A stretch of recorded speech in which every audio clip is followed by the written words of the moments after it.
If you haven't heard, Angie Thomas, the author of the bestseller The Hate You Give, has come out with a brand new book. And the name of that book is On the Come Up.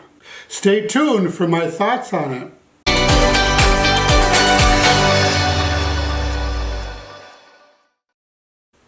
Well, hello everybody. For those of you new around here, my name is Roger and welcome to my channel, Roger's Reads. So today I'm doing a book review of the book On the Come Up by Angie Thomas. Now for those of you who don't know Angie Thomas, she's the author of the bestseller, The Hate You Give, published in 2017. Now The Hate You Give, I think, was on the bestseller list for like 90 weeks or 99 weeks, something like that. It is well-deserved hype in my opinion because The Hate You Give is phenomenal. So I was a little bit leery going into this book for a couple of reasons. First off, the story follows someone whose dream it is to become a rapper. And truth be told, I'm not really a fan of hip-hop music. Secondly, it's always a little bit stressful to read an author's second book after having loved the first one so much. Perhaps fearful that the new book won't live up to expectations. But on both counts, my fears were unfounded. So On the Come Up is set near the neighborhood of Garden Heights, a few months after the events in The Hate You Give, where Khalil was murdered by the police. So the story follows 16-year-old Brianna Jackson, whose dream is to become a famous rapper. So we learned right from the get-go that her father was also a rapper and was murdered just as he was about to hit it big. Now Bree's kind of having a hard time of it. She's still dealing with her grief of losing her father to gun violence, trying to figure out her feelings for her mother, who is a recovering drug addict and who abandoned her and her brother at their grandparents for years. I think it was years. And then there's Aunt Pooh, spelled P-O-O-H, who is a drug dealer and who's a member of the neighborhood gang.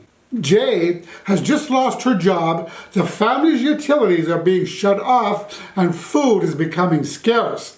So after making her debut at a local rap battle and winning, Bree is determined to make her music a success in order to save her family.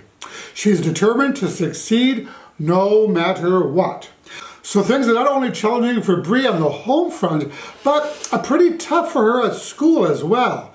Now because of Khalil's murder and the subsequent riots months earlier, there are now security guards at Bree's school, but they are not succeeding in making the students feel safer. The exact opposite is true. Because the security guards often single out Bree and the other Black and Latino students, subjecting them to verbal abuse and constant random backpack searches.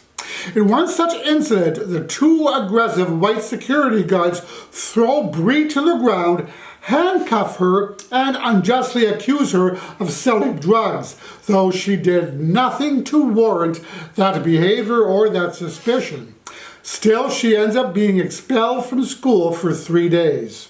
So Bree is outraged, and through her, the author highlights the continuous depiction of Black teenagers as angry and aggressive for merely speaking their mind or defending themselves when wrongly accused of something. You know, I think there was one instance in the book where Bree was actually sent to the principal's office for simply rolling her eyes, whereas her white counterparts get away with much worse behavior before any intervening discipline occurs. So after the security guard incident, Bree is blinded by rage, hurt, and humiliation. And so with the help of a music agent, she records a track available for streaming entitled On the Come Up, a song in which she expresses her enormous frustration, rage, and anger. So the song instantly goes viral, but the kicker is that its lyrics are taken out of context and used against her, used to villainize her and uphold racist stereotypes of the angry Black girl. So many people are trying to discredit her, referring to her as a drug-dealing, gun-carrying gang member, none of which happens to be true.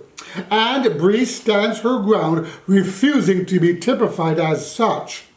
But before she knows it, violence erupts and surrounds her controversial song. So, at a crossroads, Bree has to end up making a very tough decision. Play the role of villain, which may lead to her success as a rapper, or choose her own unique path and be a voice for herself. So first off, I really loved Bree's character in this book. Yes, she was raw, brash, headstrong, reckless, resentful, and impatient, with a smart mouth and a fierce temper. She often gets into fights and doesn't play nice always with others.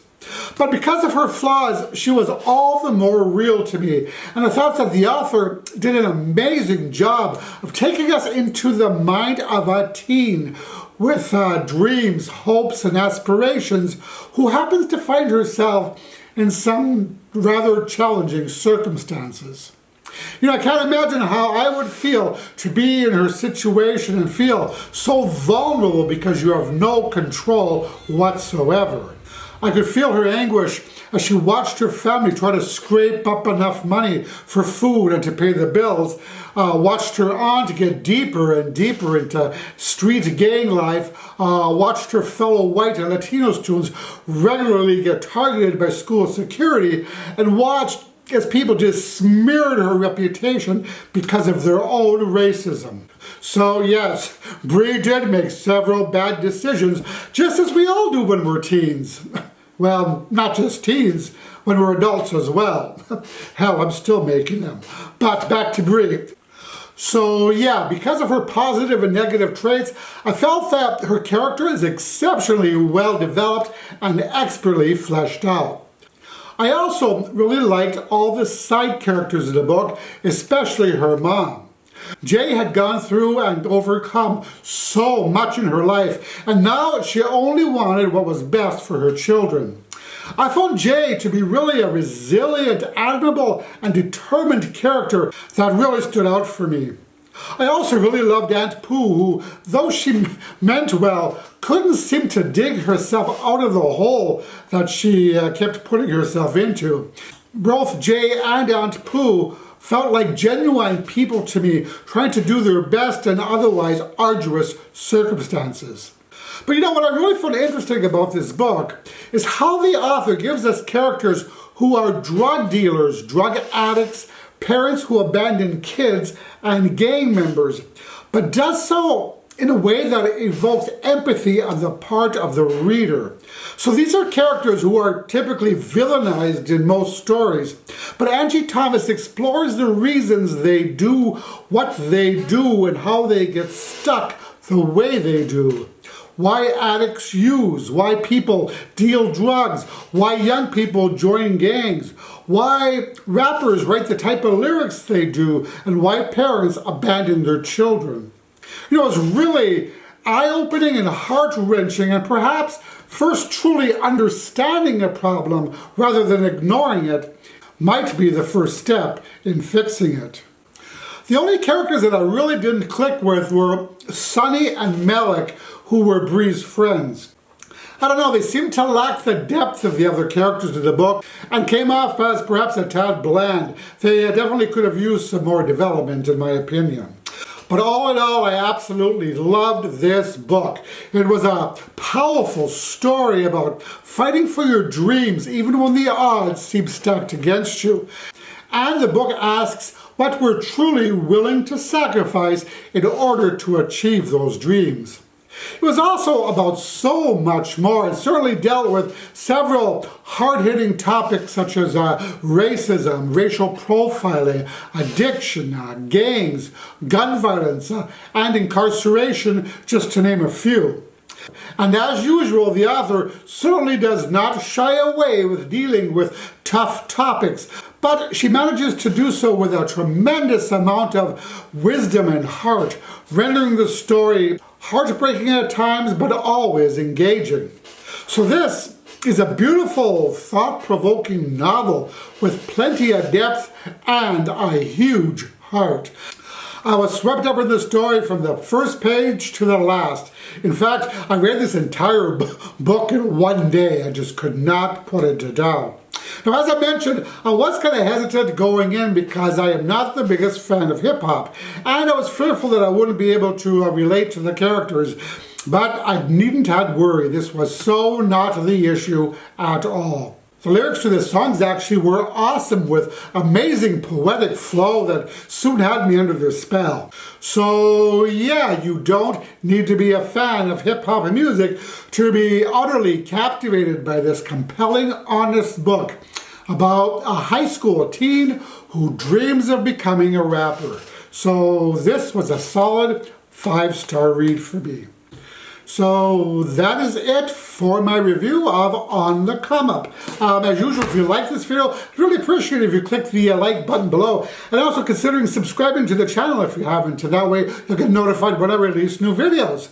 So that's it. I will talk to you all in the next video. Roger and out.